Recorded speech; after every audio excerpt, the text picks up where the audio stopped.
Carlo Ancelotti has been talking about Casemiro. We've seen this just on Twitter. We've spoken this morning. He wants to try a new challenge, a new opportunity. I understand this. Also, the club does as well. He goes on to talk about negotiations are ongoing, but he has decided to leave Real Madrid.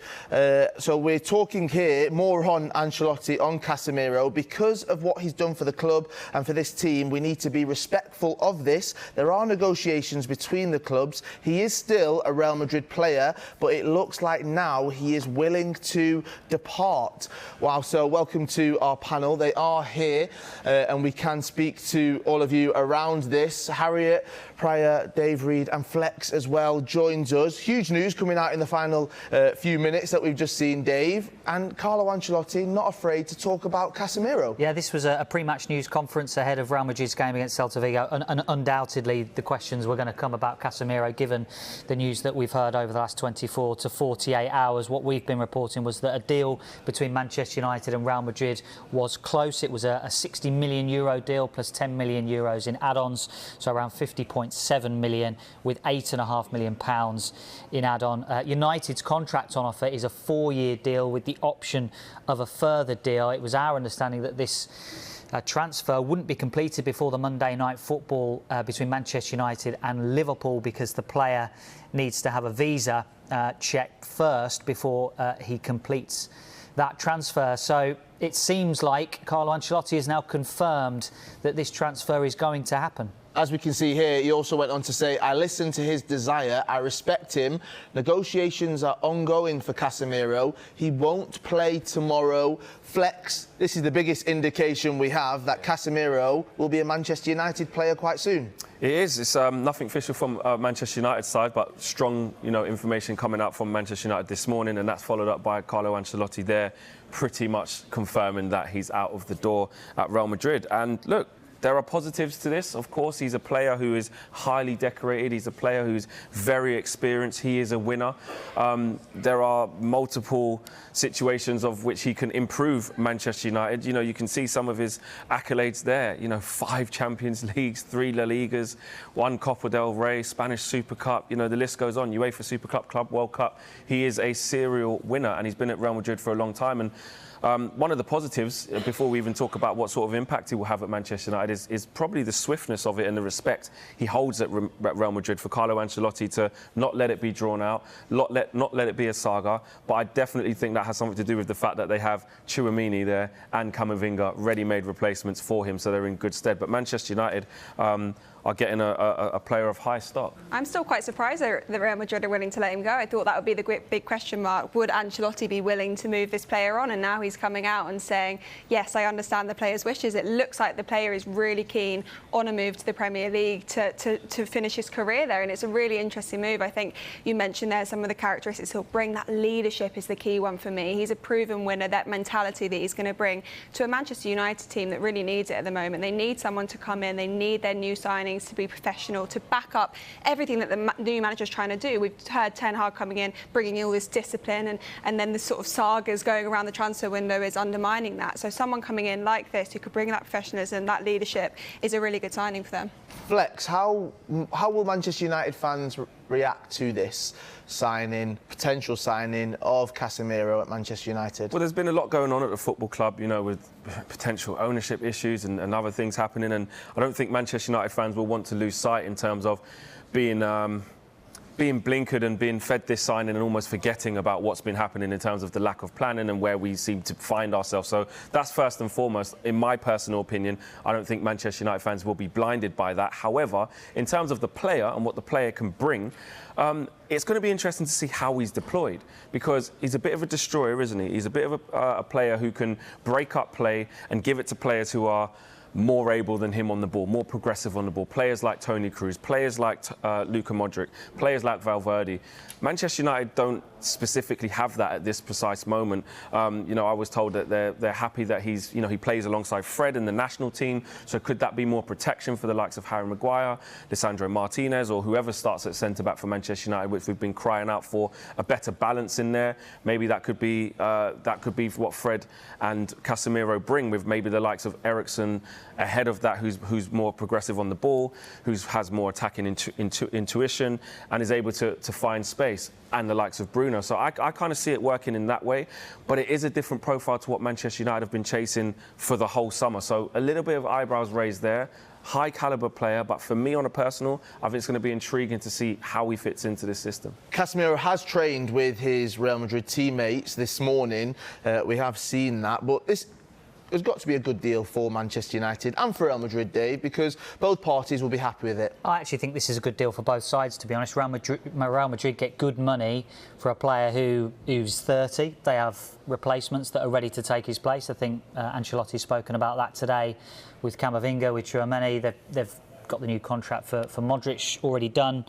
And United get a starter from the current European champions, who's been one of the best defensive midfielders across Europe for the last 6-7 years. So I think when you look at it like that, it's a good deal for both sides. For Casemiro, he's played in some of the vintage Real Madrid teams.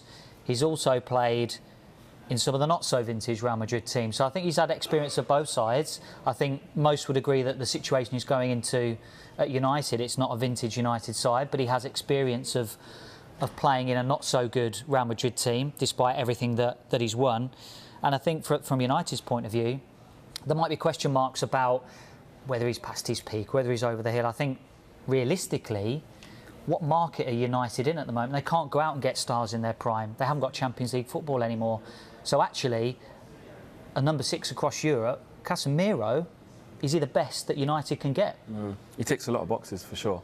Dave's right. In terms of the calibre of player that Manchester United can get, that's probably the upper echelon of what they're able to realistically bring in. So in terms of his pedigree, on a personal, I have no qualms with that whatsoever.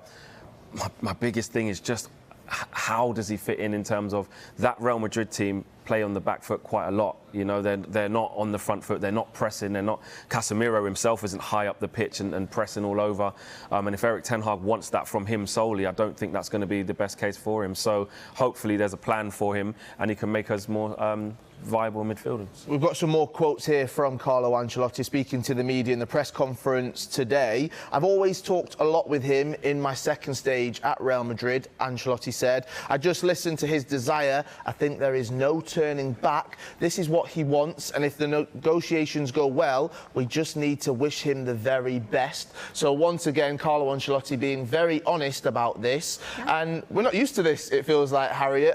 An opposition manager coming out and talking about this move before it's been confirmed anywhere, so it must be quite advanced. It feels very honest and it feels very final as well. He's saying there's no turning back. That feels like a deal that's in a really late stage, and we're only hearing about it in the last few days, and now it already looks like it's getting to that stage where things are nearly a done deal. It must be delighted for United fans who have spent all window being linked with players and then that link quickly being thrown out, and we spoke there about all the different types of players they've been linked with. For one to finally come over the line, add a bit of defensive solidity, I think this is really smart. The only question mark I do have over it is it a long-term solution? He is 30 years old. We've mentioned his age. I think he'll have a really good few seasons at Manchester United, but then do they have another player on the books who's sort of ending his career, who's going to be on a really high wage that they're going to have to shift on? That is the long-term question for me, and is it planning into the future? But like you mentioned, for right now, for what they can get in the market and the type of player they're out for, I think is a good solution. For Manchester United players, how much of a boost do you think this is, Flex? Bringing in a player of that quality. We saw what he's achieved in his career so far.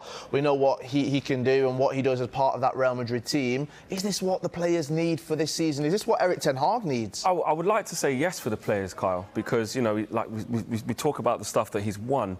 Cristiano Ronaldo's returned back to the club. Look what he's won. Rafael Varane came from Real Madrid. Look what he's won. And look what it's turned out to be. So I enter into that with, again, a little bit of cautious optimism, because we've had players who have achieved big things, who try to bring a winning mentality into that squad, and it hasn't worked. So, yes, you're right. I think that is something that is needed within the culture of the football club. Winners, you know, people who hold people accountable, you know, putting their all into games and not having excuses. And I think that he's the sort of player that can do that.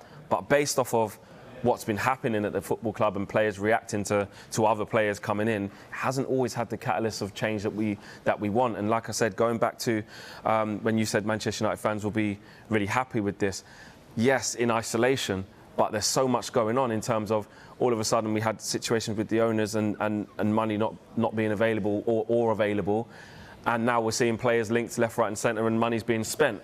Maybe why wasn't this done at the beginning of the window? But once the window's shut and if the team plays better, sometimes it can be forgotten about. But like I said, Manchester United fans, I don't think are going to just take this signing and forget about the bigger picture, but it's a good signing. And often we hear managers like talk about new signings and they're quite cagey, but usually when we hear those type of quotes that we've seen today from Ancelotti, it's when a player has been such a long and great servant for a club that the manager feels open enough to talk about him in such a strong way. So I think that just shows how highly he's regarded at Real Madrid, given what he's given to the club over the last 10 years, what he's won as well at Real Madrid. Before the Champions League final, I think Ancelotti was actually asked about which players he could see becoming coaches in the future, and he was one of the names he came out. So you speak about some of the more experienced players they brought in, but this feels like a slightly different thing. It feels like they're going to get a really talented player on the pitch, but in the dressing room as well, he's going to have a big influence, and that's exactly what Manchester United need. Now, age will be mentioned, and age compared to the contract as well, but we can have a look at this now. The most expensive transfers are players aged 30 or over. This would sit third at £59.2 million. That's just behind Miriam Pjanic, Juventus to Barcelona in 2020, and Cristiano Ronaldo, Real Madrid to Juventus in 2018. Both of those eclipsing this one. But it's quite interesting there, Flex, looking at this, because obviously with Cristiano Ronaldo, he's back at Manchester United. United have also had Cavani, another player where age was spoken about. This isn't a long-term thing for them, even though the contract would suggest different. Do you think that's an issue for where Manchester United are at right now? It depends what comes next, and that's what I mean about a little bit of scepticism towards, or a little bit, not doubt, but a little bit of there's more to this. There's more than just, it's Casemiro, he's won everything at Real Madrid, surely he's going to be absolutely amazing at Manchester United, and Manchester United are fixed. That's not going to happen. Casemiro's not going to change everything by himself. He needs other players around him. He needs players that are better on the ball than him around him, and he needs a unit behind him as well that is functioning.